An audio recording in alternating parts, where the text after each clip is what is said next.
Good morning. Welcome to Principles and Practice of Auditing 6th session. In this session, I will be explaining you about audit notebook.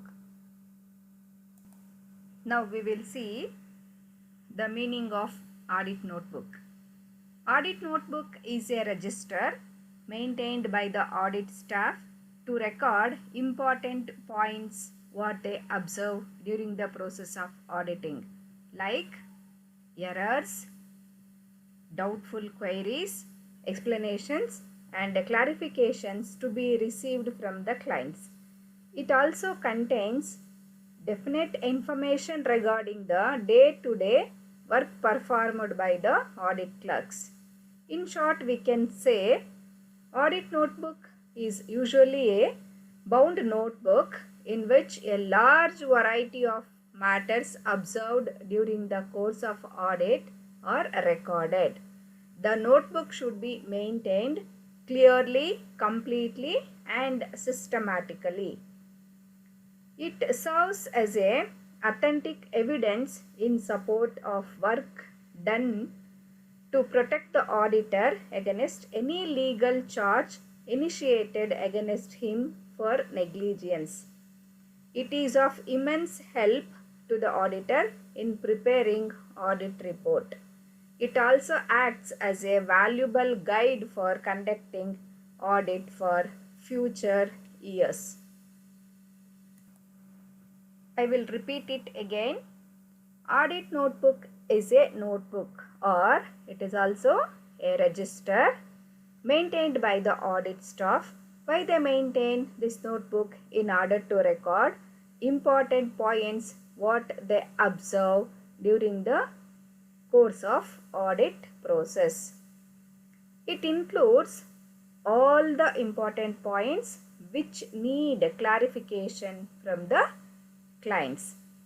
So it also contains definite information regarding day-to-day work, how they perform, and it is nothing but it contains all the work performed by the audit clerks. This notebook or this register should be maintained clearly, completely, and systematically. It serves as an authentic evidence in case any legal charge initiated against him for negligence. It also helpful for the auditor at the time of preparing audit report. It also acts as a valuable guide for conducting audit for future years also. Audit notebook ಅಂದರೆ ಏನಪ್ಪ ಅಂದರೆ ಕನ್ನಡದಲ್ಲಿ ಇದು ಒಂದು register. ಯಾರು maintain ಮಾಡಿರ್ತಾರೆ? Auditor subordinates ಅಥವಾ audit staff members ಅದನ್ನು ಮೇಂಟೈನ್ ಮಾಡ್ಕೊಂಡಿರ್ತಾರೆ. ಆಡಿಟರ್ ಅಥವಾ ಆಡಿಟ್ ಸ್ಟಾಫ್ ಮೆಂಬರ್ಸ್ ಮೇಂಟೈನ್ ಮಾಡಿರ್ತಾರೆ. ಅದರೊಳಗಡೆ ಏನೆಲ್ಲ ಪಾಯಿಂಟ್ಸ್ ಅವರು ಅಬ್ಸರ್ವ್ ಮಾಡ್ತಾರೋ ಆಡಿಟ್ ಮಾಡೋ ಸಮಯದಲ್ಲಿ ಅವರ ಗಮನಕ್ಕೆ ಬರುವಂಥ ಎಲ್ಲ ವಿಷಯಗಳನ್ನು, ಯಾವ್ಯಾವ ವಿಷಯಕ್ಕೆ ಎಕ್ಸ್ಪ್ಲನೇಷನ್ ಅಗತ್ಯ ಇದೆಯೋ, ಎಕ್ಸ್ಪ್ಲನೇಷನ್ನು ಆ ಕಂಪನಿ ಕಡೆಯಿಂದ ಅಥವಾ ಕ್ಲೈಂಟ್ಸ್ ಕಡೆಯಿಂದ ಯಾವೆಲ್ಲ ವಿಷಯಕ್ಕೆ ಎಕ್ಸ್ಪ್ಲನೇಷನ್ ಬೇಕಾಗುತ್ತೋ ಅಷ್ಟು ವಿಷಯಗಳನ್ನು ಆ ರಿಜಿಸ್ಟರಲ್ಲಿ ಬರೆದಿಟ್ಕೋತಾರೆ. ಆ ರಿಜಿಸ್ಟರನ್ನು ನಾವು ಆಡಿಟ್ ನೋಟ್ಬುಕ್ ಅಂತ ಕರಿತೀವಿ. ಈ ಪುಸ್ತಕದಲ್ಲಿ ಅಥವಾ ಈ ರಿಜಿಸ್ಟರಲ್ಲಿ ಯಾವುದೇ ವಿಷಯನ ಬರೆಯುವಾಗ ಅದನ್ನು ಕ್ಲಿಯರಾಗಿ ಬರೆದಿರಬೇಕು, ಕಂಪ್ಲೀಟಾಗಿ ಬರೆದಿರಬೇಕು, ಮತ್ತು ಅದನ್ನು ಸಿಸ್ಟಮ್ಯಾಟಿಕ್ಕಾಗಿ ಅದರೊಳಗಡೆ ಬರೆದು ಇಟ್ಕೊಂಡಿರಬೇಕು. ಇದು ಆಡಿಟರ್ಗೆ ತುಂಬ ಇಂಪಾರ್ಟೆಂಟ್ ಆಗುತ್ತೆ.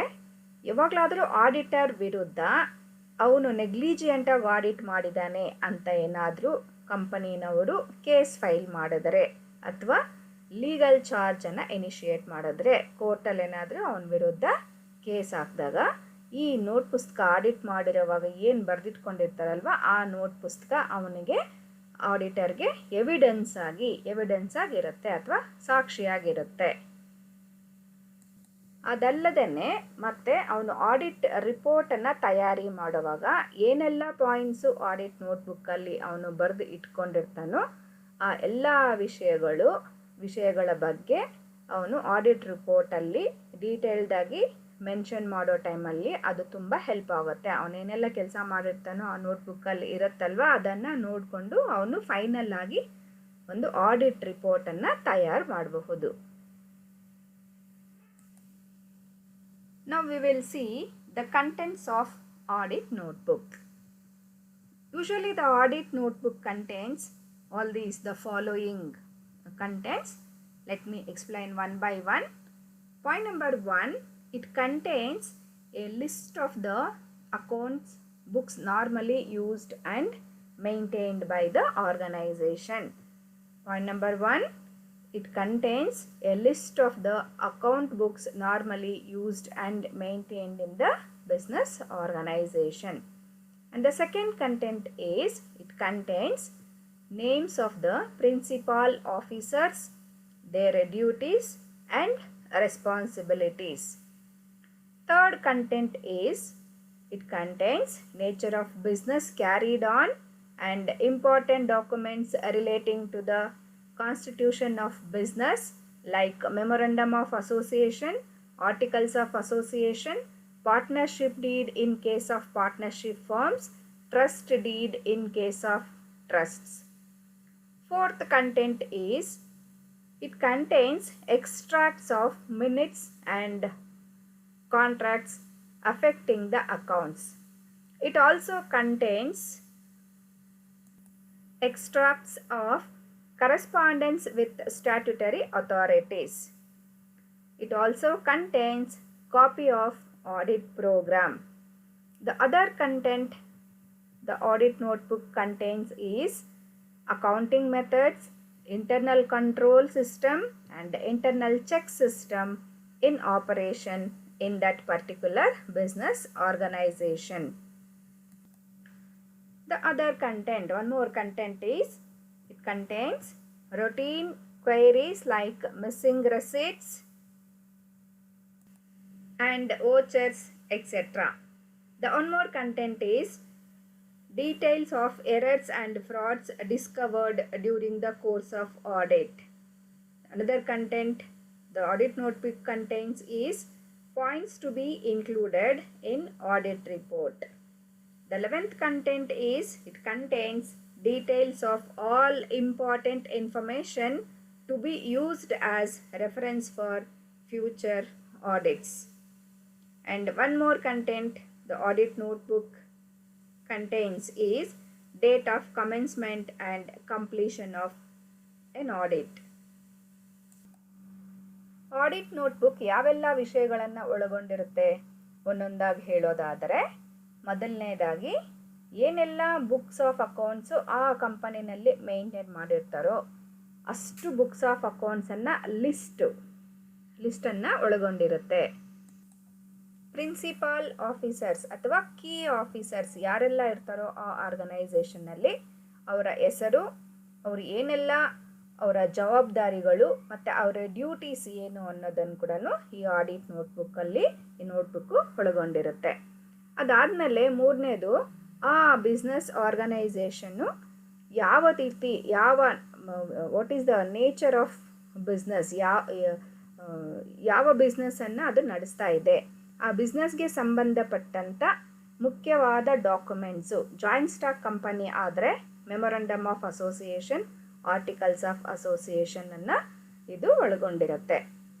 ಪಾರ್ಟ್ನರ್ಶಿಪ್ ಫರ್ಮ್ ಆದರೆ ಪಾರ್ಟ್ನರ್ಶಿಪ್ ಡೀಡನ್ನು ಅದು ಒಳಗೊಂಡಿರುತ್ತೆ. ಟ್ರಸ್ಟ್ ಆದರೆ ಟ್ರಸ್ಟ್ ಡೀಡನ್ನು ವಿಷಯಗಳನ್ನು, ಟ್ರಸ್ಟ್ ಡೀಡ್ಗೆ ಸಂಬಂಧಪಟ್ಟ ವಿಷಯಗಳನ್ನು ಇದು ಒಳಗೊಂಡಿರುತ್ತೆ. ನಂತರ ಮಿನಿಟ್ಸ್ ಬುಕ್, ಮೀಟಿಂಗ್ ಮಾಡಿರುವಂಥ ಮಿನಿಟ್ಸ್ ಬುಕ್ನ ಎಕ್ಸ್ಟ್ರಾಕ್ಟು, ಆಮೇಲೆ ಅದಾದ ನಂತರ ಆಡಿಟ್ ಪ್ರೋಗ್ರಾಮನ್ನು ಕಾಪಿ, ಆಮೇಲೆ ಯಾವ ಅಕೌಂಟಿಂಗ್ ಮೆಥಡ್ ಫಾಲೋ ಮಾಡ್ತಾ ಇದ್ದಾರೆ, ಆ ಆರ್ಗನೈಸೇಷನಲ್ಲಿ ಇಂಟರ್ನಲ್ ಕಂಟ್ರೋಲ್ ಸಿಸ್ಟಮ್ ಇದೆಯಾ, ಇಂಟರ್ನಲ್ ಚೆಕ್ ಸಿಸ್ಟಮ್ ಇದೆಯಾ ಅನ್ನೋದನ್ನು ಕೂಡ ಇದು ಒಳಗೊಂಡಿರುತ್ತೆ.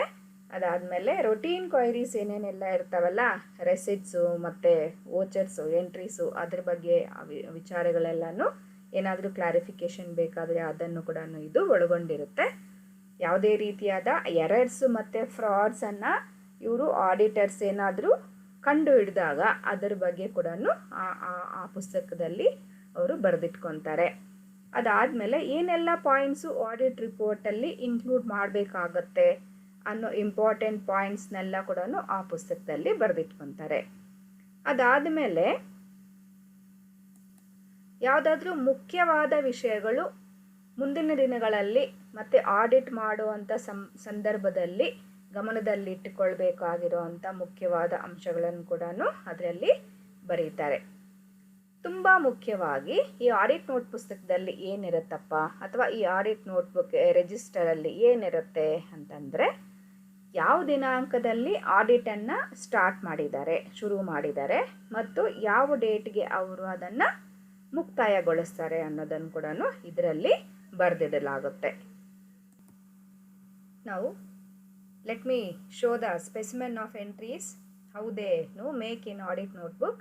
This is the specimen of audit notebook. Few entries also have taken. See, in the first column, so they have mentioned voucher number. The details of that particular voucher is this 75 voucher number 75 is regarding advertisement expenditure of rupees 3,50,000.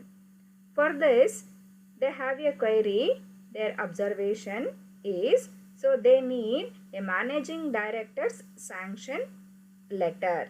So they have mentioned here in the fourth column, and after mentioning this, they will take this matter to the concerned authorities, and finally see they have mentioned in the last column, solution to the query is sanction letter obtained or sanction obtained. In the second case, that is voucher number 170, which relates to amount debited towards rent. So amount of that rent is 22,000. Query about this particular voucher is rent bill and receipt are required. Okay, after mentioning this query, so what they have obtained? They have obtained a receipt and bill. They have obtained from the concerned officers or concerned clerks. In the third case, see, which relates to, that is voucher number 98 relates to stores. Amount involved is 58,375. What they need, what is their query? They want to know or they want to see the invoice. So they have mentioned it as invoice required. Then after mentioning it, so after clarification with the concerned authorities, so it got resolved or it is solved. Here they have written as copy of invoice obtained. The one more example is regarding voucher number 245, which relates to the machinery. Amount involved is 7,28,000, and the query about this 7,28,000 is board sanction required. Board of directors sanction is required, and for that solution is sanction obtained verified with minutes of the meeting. Because this is the huge amount having 7,28,000, it has to be sanctioned only in the board meeting. So for that they should see the minutes copy, that is the discussion which is made in that particular meeting. So after clarification of all these things, so it is mentioned in the solution to query as sanction obtained verified with the minutes of the meeting. This is how they make the entries in the audit notebook. ಈಗ ನೋಡಿ, ನಾನು audit ನೋಟ್ಬುಕ್ಕನ್ನು ಮಾದರಿಯನ್ನು ಇಲ್ಲಿ ತೋರಿಸ್ತಾ ಇದ್ದೀನಿ. ಇದರಲ್ಲಿ 5 entries ಇದೆ, 5 ಅಬ್ಸರ್ವೇಷನ್ಸು, audit staff ಮಾಡಿರೋವಂಥ 5 observation ಇದೆ. ಮೊದಲನೇದು ವೋಚರ್ ನಂಬರ್ 75ಗೆ ಸಂಬಂಧಪಟ್ಟಂಥದ್ದು. ಈ ವೋಚರ್ ನಂಬರ್ 75 ಯಾವುದಕ್ಕೆ ಸಂಬಂಧಿಸಿದೆ ಅಂತಂದರೆ ಅಡ್ವರ್ಟೈಸ್ಮೆಂಟ್ ಎಕ್ಸ್ಪೆಂಡಿಚರ್ಗೆ ಸಂಬಂಧಿಸಿರೋವಂಥದ್ದು. ಅದರದ್ದು ಅಮೌಂಟು 3,50,000. ಏನು ಅವರು ಕ್ವೈರಿ ಏನು ಹಾಕಿದ್ದಾರೆ ಅಂತಂದರೆ, ಈ 3,50,000ಗೆ ಮ್ಯಾನೇಜಿಂಗ್ ಡೈರೆಕ್ಟರ್ಸ್ ಸ್ಯಾಂಕ್ಷನ್ನು ನಾವು ನೋಡಬೇಕು ಅನ್ನೋದನ್ನು ಒಂದು ಕ್ವೈರಿ ಹಾಕ್ಕೊಂಡಿದ್ದಾರೆ.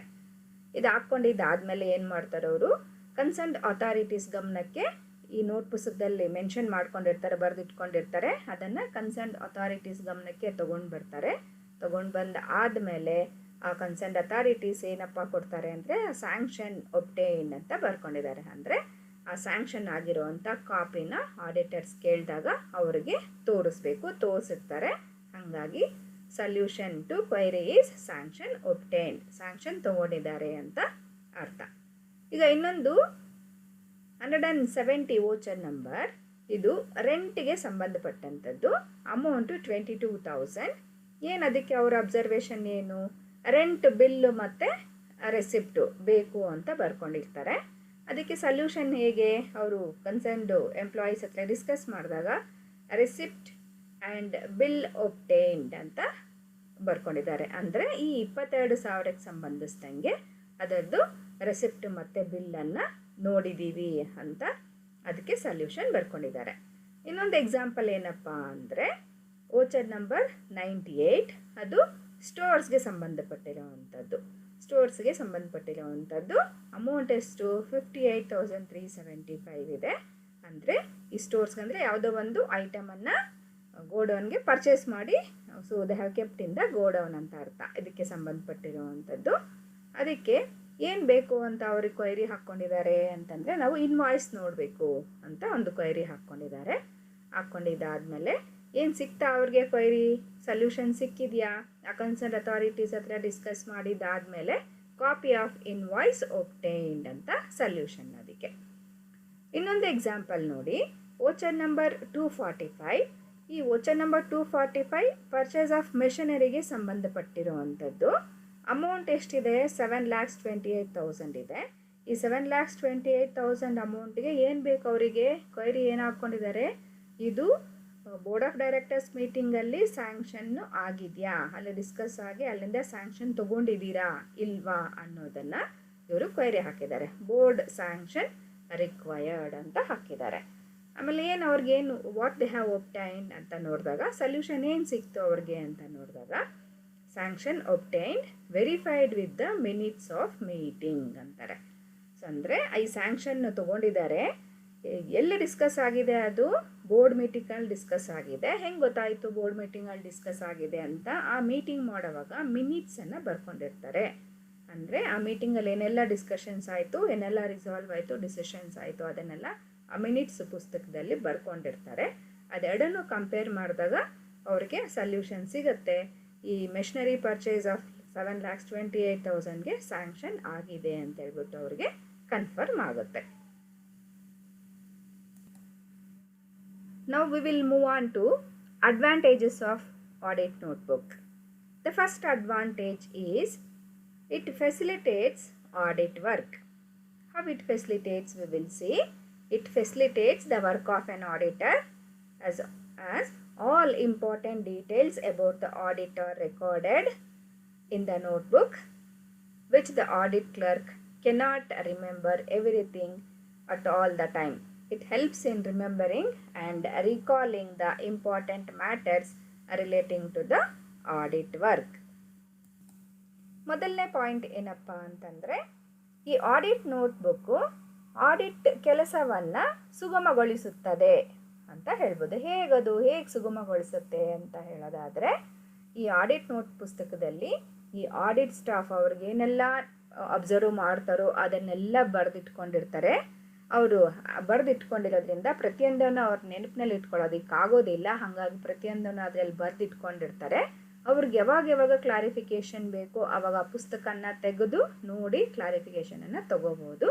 ಹಾಗಾಗಿ ಸೊ ಈ ಆಡಿಟ್ ನೋಟ್ ಪುಸ್ತಕ ಆಡಿಟ್ ಕೆಲಸವನ್ನು ಸುಗಮಗೊಳಿಸುತ್ತೆ.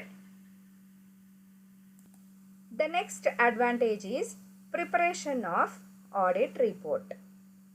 Audit notebook helps in providing required data for preparing the audit report. An auditor examines the audit notebook before preparing and finalizing the audit report. ಎರಡನೇ advantage ಏನಪ್ಪ ಅಂತಂದರೆ, audit ರಿಪೋರ್ಟನ್ನು prepare ಮಾಡೋದಕ್ಕೆ ಈ audit notebook ಅಥವಾ ಈ register help ಮಾಡುತ್ತೆ ಆಡಿಟರ್ಗೆ. ಹೇಗೆ help ಮಾಡುತ್ತಪ್ಪ ಅಂದರೆ, ಅವನು ಯಾವುದೆಲ್ಲ ವಿಷಯನ ಯಾವುದೆಲ್ಲ ವಿಷಯದ ಬಗ್ಗೆ ಆಡಿಟ್ ಮಾಡಿದಾನೋ, ಅವನಿಗೇನೆಲ್ಲ ತುಂಬ ಮುಖ್ಯ ಅನಿಸುತ್ತೋ ಅಥವಾ ಯಾವುದಕ್ಕೆಲ್ಲ ಕ್ಲಾರಿಫಿಕೇಷನ್ ಬೇಕು ಅದನ್ನೆಲ್ಲ ಈ ಪುಸ್ತಕದಲ್ಲಿ ಬರೆದಿಟ್ಕೊಳ್ಳೋದ್ರಿಂದ ಅದನ್ನೆಲ್ಲ ಆಡಿಟ್ ರಿಪೋರ್ಟಲ್ಲಿ ಮತ್ತು ಆಡಿಟರ್ ಅದನ್ನು ಮತ್ತೆ ಮೆನ್ಷನ್ ಮಾಡಬೇಕಾಗಿರೋದ್ರಿಂದ ಸೊ ಈ ಆಡಿಟ್ ನೋಟ್ ಪುಸ್ತಕ ಆಡಿಟ್ ರಿಪೋರ್ಟನ್ನು ಬರೆಯೋದಕ್ಕೆ ಹೆಲ್ಪ್ ಮಾಡುತ್ತೆ. The third advantage is this audit notebook serves as a documentary evidence. That means audit notebook serves as a documentary evidence in the court of law when a suit is filed against the auditor for his negligence. ಈ audit note ಪುಸ್ತಕ ಆಡಿಟರ್ಗೆ ಸಾಕ್ಷಿಯಾಗಿ ಕೂಡ ಸಹಾಯ ಮಾಡುತ್ತೆ. ಯಾವಾಗಪ್ಪ ಅಂತಂದರೆ auditor ವಿರುದ್ಧ ಅವನು ಉದಾಸೀನ ಮಾಡಿದ್ದಾನೆ ಆಡಿಟ್ ಮಾಡೋ ಸಂದರ್ಭದಲ್ಲಿ ಅಂತ ಏನಾದರೂ ಅವನ ವಿರುದ್ಧ ಕೇಸನ್ನು ಫೈಲ್ ಮಾಡಿದಾಗ ಈ ಆಡಿಟ್ ನೋಟ್ ಪುಸ್ತಕನ ಎವಿಡೆನ್ಸ್ ಆಗಿ ತಗೊಂಡು ಹೋಗ್ಬೋದು, ಎವಿಡೆನ್ಸ್ ಆಗಿ ಕೋರ್ಟ್ಗೆ ಕೊಡ್ಬೋದು ಅಥವಾ ಸಾಕ್ಷಿಯಾಗಿ ಕೋರ್ಟ್ಗೆ ಇದನ್ನು ಒದಗಿಸಬಹುದು. The fourth advantage is audit notebook serves as a guide. When an audit assistant is changed before the completion of audit work, audit notebook serves as a guide in completion of balance work. It also acts as a guide for carrying on subsequent audits. ಈ audit note ಪುಸ್ತಕ ಮಾರ್ಗದರ್ಶಕವಾಗಿ ಕೂಡ ಇರುತ್ತೆ. ಯಾರಿಗೆ ಮಾರ್ಗದರ್ಶಕವಾಗಿರುತ್ತೆ ಅಥವಾ ಯಾರಿಗೆ ಇದು ಮಾರ್ಗದರ್ಶನ ನೀಡುತ್ತಪ್ಪ ಅಂತ ಹೇಳಿದ್ರೆ, ಯಾರಾದರೂ ಒಬ್ಬ ಆಡಿಟ್ ಅಸಿಸ್ಟೆಂಟನ್ನು ಅವನು ಕೆಲಸ ಪೂರ್ತಿ ಮಾಡಿ ಮುಗಿಸೋಕ್ಕಿಂತ ಮುಂಚೆ ಏನಾದರೂ ಅವನನ್ನು ಬದಲಾಯಿಸಿದರೆ ಆ ಜಾಗಕ್ಕೆ ಬರೋವಂಥ ಮತ್ತೊಬ್ಬ ಅಸಿಸ್ಟೆಂಟು ಈ ಆಡಿಟ್ ನೋಟ್ ಪುಸ್ತಕವನ್ನು ಮಾರ್ಗದರ್ಶನವಾಗಿ ಅಥವಾ ಮಾರ್ಗದರ್ಶಕವಾಗಿ ರೆಫರೆನ್ಸ್ಗೆ ಇಟ್ಕೊಳ್ಬಹುದು. ಅಂದರೆ ಇನ್ನು ಮಿಕ್ಕಿದಂಥ ಆಡಿಟ್ ಕೆಲಸವನ್ನು ಪೂರ್ತಿ ಮಾಡೋದಕ್ಕೆ ಇದು ಸಹಾಯ ಮಾಡುತ್ತೆ. ಯಾಕಂದರೆ ಏನೆಲ್ಲ ಕೆಲಸ ಆಗಿದೆ, ಇನ್ನೇನೆಲ್ಲ ಕೆಲಸ ಆಗಬೇಕಾಗಿದೆ, ಯಾವ್ಯಾವ ಕೆಲಸ ಯಾವ ರೀತಿ ಮಾಡಿದ್ದಾರೆ, ಇನ್ನೇನು ಮಾಡಬೇಕಾಗಿದೆ ಅನ್ನೋದು ಇದರಿಂದ ತಿಳಿಯೋದ್ರಿಂದ ಇದು ಮಾರ್ಗದರ್ಶಕವಾಗಿ ಕೂಡ ಸಹಾಯಕ್ಕೆ ಬರುತ್ತೆ. The fifth advantage is audit notebook helps in evaluating work of audit staff. That means it helps to assess the work performed by the audit staff and helps in evaluating their level of efficiency. ಈ audit notebook audit ಅಸಿಸ್ಟೆಂಟ್ಗಳ ದಕ್ಷತೆಯನ್ನು ಮೌಲ್ಯಮಾಪನ ಮಾಡೋದಕ್ಕೆ ಕೂಡ ಸಹಾಯ ಮಾಡುತ್ತೆ. ಹೇಗಪ್ಪ ಅಂತಂದರೆ, ಯಾರೆಲ್ಲ ಏನು ಕೆಲಸ ಮಾಡಿರ್ತಾರೆ ಅದನ್ನು ಆ ನೋಟ್ ಪುಸ್ತಕದಲ್ಲಿ ಬರೆದಿರ್ತಾರೆ, ಅವರು ಯಾವ ರೀತಿ ಕೆಲಸ ಮಾಡಿದ್ದಾರೆ, ಏನು ಕೆಲಸ ಮಾಡಿದ್ದಾರೆ ಅನ್ನೋದನ್ನು ಆ ಪುಸ್ತಕ ಅದರಲ್ಲಿ ಇರೋದ್ರಿಂದ ಅವರು ಎಷ್ಟು ಎಫಿಷಿಯೆಂಟಾಗಿ ಆ ಕೆಲಸನ ಮಾಡಿದ್ದಾರೆ ಅನ್ನೋದನ್ನು ಇದರಿಂದ ತಿಳಿಯಬಹುದಾಗಿದೆ. ಹಾಗಾಗಿ ಯಾರೆಲ್ಲ ಎಷ್ಟು ಎಫಿಷಿಯೆಂಟ್ ಆಗಿದ್ದಾರೆ ಅನ್ನೋದನ್ನು ಈ ಪುಸ್ತಕದ ಸಹಾಯದಿಂದ ನಾವು ಅಥವಾ ಆ ಸೀನಿಯರ್ ಆಡಿಟರು ತಿಳ್ಕೊಳ್ಬಹುದು. The sixth advantage is fixation of responsibility. Audit notebook helps in fixing responsibility on concerned clerks who is responsible for any undetected errors and frauds in the course of audit. ಈ audit note ಪುಸ್ತಕ audit ಕ್ಲರ್ಕ್ಗಳಿಗೆ ಅಥವಾ audit ಅಸಿಸ್ಟೆಂಟ್ಗಳಿಗೆ ತಮ್ಮ ಜವಾಬ್ದಾರಿಗಳನ್ನು ನಿಗದಿಪಡಿಸುವುದಕ್ಕೂ ಕೂಡ ಸಹಾಯ ಮಾಡುತ್ತೆ. ಹೇಗದು ಸಹಾಯ ಮಾಡುತ್ತೆ ಅಂತಂದರೆ, ಯಾರೆಲ್ಲ ಏನು ಕೆಲಸ ಮಾಡಿದ್ದಾರೆ ಅದರದ್ದು ವಿವರಗಳು ಈ ಪುಸ್ತಕದಲ್ಲಿ ಇರುತ್ತೆ. ಅದರಲ್ಲಿ ಏನಾದರೂ ಬಹುಶಃ ಡಿಟೆಕ್ಟ್ ಮಾಡದೇ ಇರುವಂಥ ವಿಷಯಗಳು ಇದ್ದರೆ, ಯಾರು ಯಾವ ಕೆಲಸ ಮಾಡಿದ್ದಾರೆ, ಯಾರು ಅದನ್ನು ಡಿಟೆಕ್ಟ್ ಮಾಡದೆ ಬಿಟ್ಟಿದ್ದಾರೆ ಅಥವಾ ಐಡೆಂಟಿಫೈ ಮಾಡದೆ ಬಿಟ್ಟಿದ್ದಾರೆ ಅನ್ನೋದನ್ನು ಈ ಪುಸ್ತಕದ ಮೂಲಕ ತಿಳ್ಕೊಳ್ಬಹುದಾಗಿದೆ. ಹಾಗಾಗಿ ಯಾರು ಅದನ್ನು ಆ ಎರರ್ ಆಗ್ಬೋದು, ಫ್ರಾಡ್ ಆಗ್ಬೋದು, ಅವರು ಆಡಿಟ್ ಮಾಡಿರುವಂಥ ಏರಿಯಾದಲ್ಲಿ ಬಿಟ್ಟಿರ್ತಾರೋ ಅದನ್ನು ಈ ಪುಸ್ತಕದ ಮೂಲಕ ತಿಳಿದುಕೊಂಡು ಅವರೇ ಅದಕ್ಕೆ ಜವಾಬ್ದಾರರು ಅಂತ ನಿಗದಿಪಡಿಸಬಹುದಾಗಿದೆ. The seventh advantage is there is no dislocation of audit work. That means an audit notebook contains all important details about audit.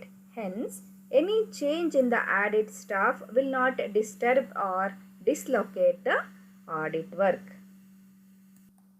Audit note ಪುಸ್ತಕದಲ್ಲಿ ಅಥವಾ ಆಡಿಟ್ ನೋಟ್ ಬುಕ್ಕಲ್ಲಿ ಆ ಆಡಿಟನ್ನು ಪ್ರತಿಯೊಂದು ಅಂಶವೂ ನಮೂದಾಗಿರುವುದರಿಂದ ಬೇರೆ ಯಾವುದೇ ಒಂದು ಆಡಿಟ್ ಸ್ಟಾಫ್ ಬದಲಾವಣೆ ಆದಾಗ ಈ ಆಡಿಟ್ ದಿಕ್ಕು ಬದಲಾಗೋದಿಲ್ಲ.